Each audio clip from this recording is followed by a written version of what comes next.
Hi friends, I hope all of you are doing great. I have recently been making a lot of JEE 2022 videos, but वो videos उन students की तरफ ज़्यादा M थी जिनकी preparation या तो अभी शुरू नहीं हुई है या इतनी अच्छी नहीं चल रही है.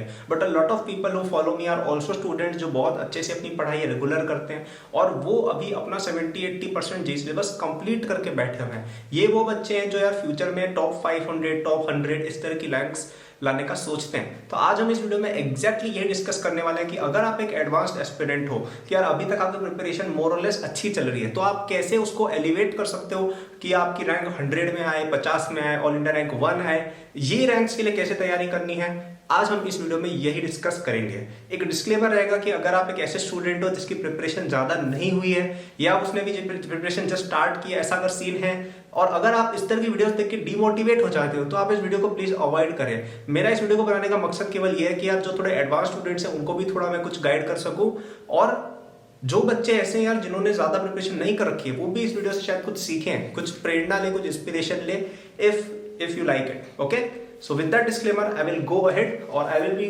putting out the first point which I want to advise to everyone जो अच्छी प्रिपरेशन अपनी ऑलरेडी रखते हैं. लेकिन उससे पहले गाइस सब्सक्राइब अवश्य कर ले. मैं जेईई मेन, जेईई एडवांस्ड काफी सारा कंटेंट डालता हूँ इस चैनल पे, and if you want free notes, free guidance for JEE then do check out the Acadboost app in the description section. वहां पे आपको बहुत सारे अच्छे ब्लॉग्स, बहुत सारे अच्छे नोट्स वगैरह मिल जाएंगे.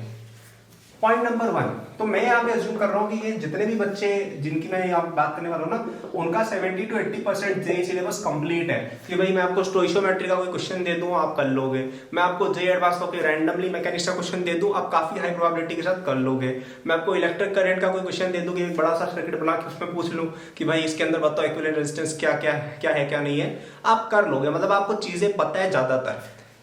तो ये जो 70-80% के अलावा जो बचा हुआ है, जो 20-30% जो बचा हुआ है, फोकस ऑन दिस फर्स्ट. आपको ये सारा मतलब 100% सिलेबस आपको जेईई एडवांस लेवल तक लेके जाना है कि यार एक भी ऐसी चीज नहीं छूटे, एक भी ऐसा कॉन्सेप्ट नहीं हो पूरी प्रिपरेशन में जो हमें नहीं आता. अब ये क्यों इंपॉर्टेंट है मैं आपको समझाता हूँ.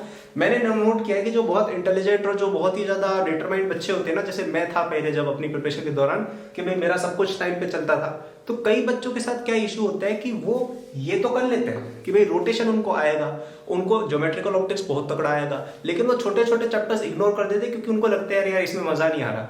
जैसे सरफेस टेंशन कई बच्चे इग्नोर कर देंगे, बायोमोलिक्यूल्स कई बच्चे इग्नोर कर देंगे.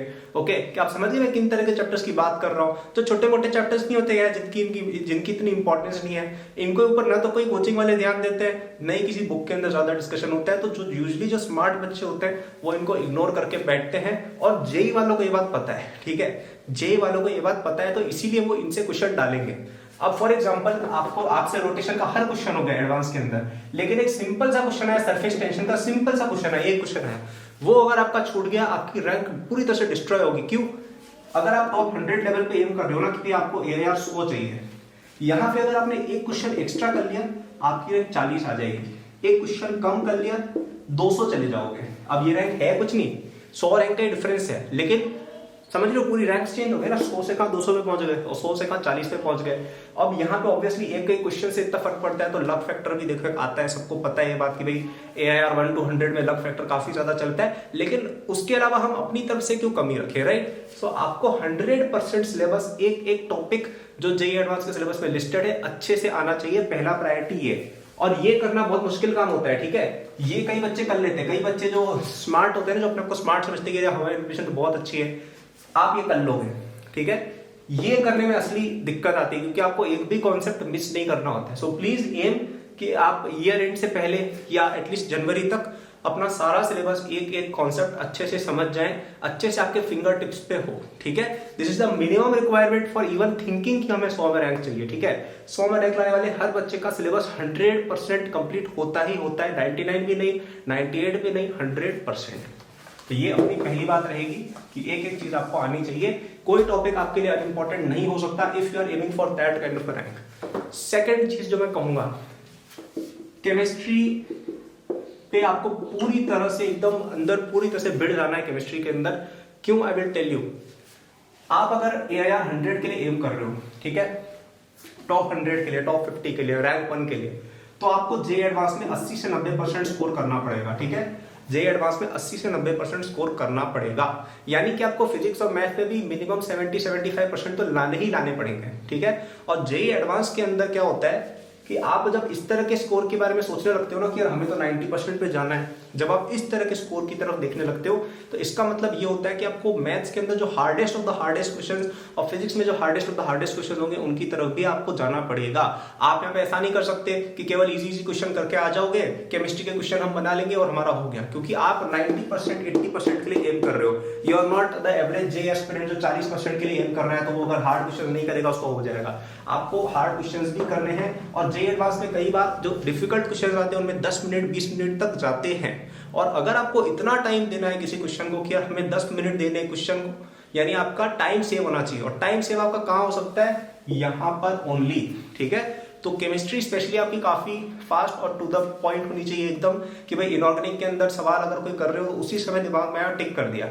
एम करो कि जेईई एडवांस के अंदर जो 3 घंटे मिलते हैं ना पेपर में, उसके अंदर आधे घंटे या ज्यादा से ज्यादा 40 मिनट्स में आपका केमिस्ट्री का पेपर हो जाया करे। मेरा जेईई एडवांस का जो पेपर था उसमें केमिस्ट्री मैंने शायद 30 या 25 मिनट्स में ही कर लिया था दोनों पेपर्स में, ठीक है। इतना फास्ट था मेरा केमिस्ट्री, तब जाके मेरी रैंक इतनी अच्छी है। इवन जेईई मेन में भी ये बात ट्रू है, जेईई मेन में भी आपको मैथ्स और फिजिक्स में टाइम लगेगा।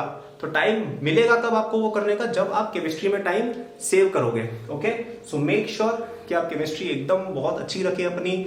जो टॉपर्स होते हैं, जो बहुत अच्छी रैंक लेके आते हैं, उनमें से सभी लोगों की केमिस्ट्री स्पेशली ज्यादा स्ट्रांग होती है। उनको एक एक इनऑर्गेनिक की चीज दिमाग में स्टोर होती है, एक एक रिएक्शन ऑर्गेनिक की उनके दिमाग में फिक्स होती है। मैकेनिज्म को बोलो उसी समय उतार देंगे आपके सामने। फिजिकल के अंदर सारे क्वेश्चन टाइप उनके दिमाग में एकदम रटे हुए होते हैं, राइट। तो इस तरह की आपको केमिस्ट्री की स्पेशली बहुत ज्यादा स्ट्रांग प्रैक्टिस रखनी पड़ेगी कि यार 30 मिनट्स या 40 मिनट्स मैक्स इसमें आपका हो जाए केमिस्ट्री का पेपर 3 घंटे के अगर एग्जाम है तो। और बाकी सारा टाइम आप फिजिक्स और मैथ्स पे लगा दो। ओके, तो ये भी एक एडवाइस रहेगी मेरी तरफ से। और थर्ड ये वाला बहुत इंपॉर्टेंट है, always push your limit when it comes two questions, ठीक है। मैंने कई लोगों को देखा है कि अगर हमसे एक पर्टिकुलर टाइप के क्वेश्चन हो रहे हैं, लेट्स से आपसे HC वर्मा हो रही है, खुश हो गए। आपकी कोचिंग की शीट हो रही है,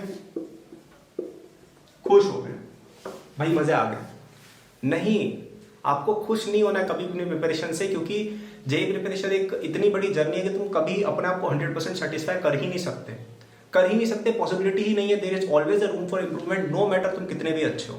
ओके, इवन तुम्हारी ऑल इंडिया रैंक 1 में भी ऑल इंडिया रैंक 1 आने वाली हो, तब भी there is a lot of room of improvement in every aspirant out there, ठीक है। इतना ज्यादा कंटेंट है। अगर आपसे कोचिंग की शीट हो रही है, बहुत बढ़िया, बुक करो। बुक हो रही है और डिफिकल्ट बुक करो, ठीक है। ये भी हो रहा है तो सारे सब्जेक्ट के अंदर करो फिर, ठीक है। अब ऐसा कोई बच्चा नहीं होता है यार जिसका केमिस्ट्री भी एकदम भाई आसमान फाड़ लेवल पर हो, फिजिक्स में भी वो तो हेरोडो की धज्जियां उड़ा देता है, मैथ्स में भी ये उगता तो वो ऐसे सॉल्व करता है। ऐसा कोई बच्चा एग्जिस्ट नहीं करता है दुनिया में, और अगर करता है तो वो बच्चा ओलंपियाड प्रिपरेशन करना शुरू कर दे। जो भी करो, डोंट गेट सेटिस्फाइड, ठीक है। मैंने कई बच्चों को देखा है जो एकदम सेटिस्फाई हो जाते हैं कि भाई कोचिंग के मॉक टेस्ट में 80% आ गए, खुश हो गए। भाई 90%, 95%, 100% लाने वाले बच्चे आ गए आजकल, ठीक है। तो आप ऐसा नहीं, इस पे सेटिस्फेक्शन लाने लग जाओगे तो आपकी फिर रैंक नहीं आएगी। Always aim for improvement.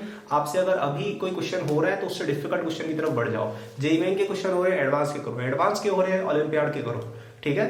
ये चीज का आप ध्यान रखेंगे। और इसी पॉइंट से related fourth and the final point, और ये वाला भी बहुत ज्यादा इंपॉर्टेंट है, नो व्हेन टू स्टॉप, ठीक है। कब रुकना है ये पता होना बहुत जरूरी है। ये बहुत ज्यादा जरूरी है, स्पेशली अगर आप एक किसी भी फील्ड में अगर आप बहुत अच्छा कर रहे हो, वहां पे अपनी खुद की लिमिट्स अंडरस्टैंड करना और फुल स्टॉप लगा देना बहुत जरूरी है। मैंने कई बच्चों को देखा है, जो थर्ड पॉइंट से रिलेटेड बात है एक तरह से, कि अपनी लिमिट्स को पुश करना है, लेकिन उसको इतना ज्यादा पुश नहीं कर देना कि आप अपने टारगेट से ही लॉस्ट हो जाओ, ठीक है। तो मैं एक दो स्टूडेंट्स को जानता हूँ जो 11th-12th के अंदर है ना, बहुत स्मार्ट तो थे, स्मार्ट बहुत थे बच्चे वो, लेकिन वो क्या है एकदम उसमें खो गए, वो रिसर्च मोड में चले गए।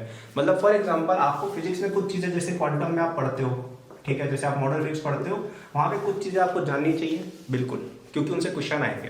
कुछ और चीजें आपको जाननी चाहिए अंडरस्टैंडिंग के लिए बिल्कुल। लेकिन अगर आप इसमें बहुत डेप्थ में जाने लग जाओ कि आप भाई क्वांटम मैकेनिक्स की किताबें ले लेके पढ़ने लग जाओ कि भाई हम तो अभी बन जाएंगे आइंस्टाइन, आप आज ही बनने वाले 11th-12th में, ये चीज से तुम्हारा नुकसान होगा। ना तो तुम आइंस्टाइन बन पाओगे और तुम्हारा जेईई अलग बिगड़ेगा, राइट। तो अपनी लिमिट्स अंडरस्टैंड करो, है ना। मैं तो इवन ये कहूंगा कि इस स्टेज पे, if you are at this stage, मतलब अगर तुम ये वीडियो देख रहे हो और अभी नवंबर चल रहा है, आप में से 99% एस्पिरेंट जो अपने आप को जीनियस समझते हैं ना, मतलब आप में से जो स्टूडेंट्स अपने आप को समझते हैं कि अगले AR1 तो हम ही है, विच इज फाइन, उसमें कुछ गलत नहीं है ऐसा सोचने में।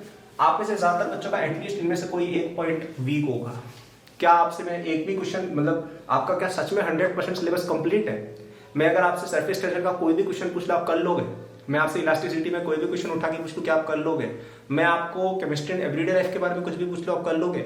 मैं क्वालिटेटिव एनालिसिस की कोई एक्शन पूछ लूं, क्या आपको आती होगी? समझ लो मैं क्या कह रहा हूँ? वो होता है 100% सिलेबस कंप्लीशन। आप में से ज्यादातर बच्चे, इवन जो बच्चे अपने आप को जीनियस समझते हैं कि भाई हम तो खतरनाक है, उनका भी नहीं होगा। तो पहले आप इन चीजों पे ध्यान दें, फिर इन पे ध्यान दें, फिर इन पे ध्यान दें। ओके, अपने आप को नहीं सिलेबस कंप्लीट होते हुए भी इधर उधर की चीजें करोगे, नुकसान होगा। Okay, so a lot of people जैसे इस स्टेज पे क्या है, ओलंपियाड वगैरह की प्रिपरेशन करना शुरू कर देते हैं। Olympiads are great, I myself prepared for them, but उसकी एक वो होती है, मतलब अभी जैसे फॉर एग्जांपल हमारा एग्जाम 6 महीने दूर है, 6-7 मंथ्स दूर है। अभी आप जाके इधर उधर के एग्जाम्स की तैयारी करने लग जाओगे, फॉरेन ऑथर्स की बुक्स पढ़ने लग जाओगे, या फिर इस तरह की चीजें रिसर्च करने लग जाओगे, तो उस सबका बहुत बड़ा नुकसान होगा, राइट? तो please stick to JEE for now. हमारी लाइफ बहुत लंबी होती है, आपको आगे बहुत ज्यादा टाइम मिलेगा जब आप ये सब हरकतें कर पाओगे।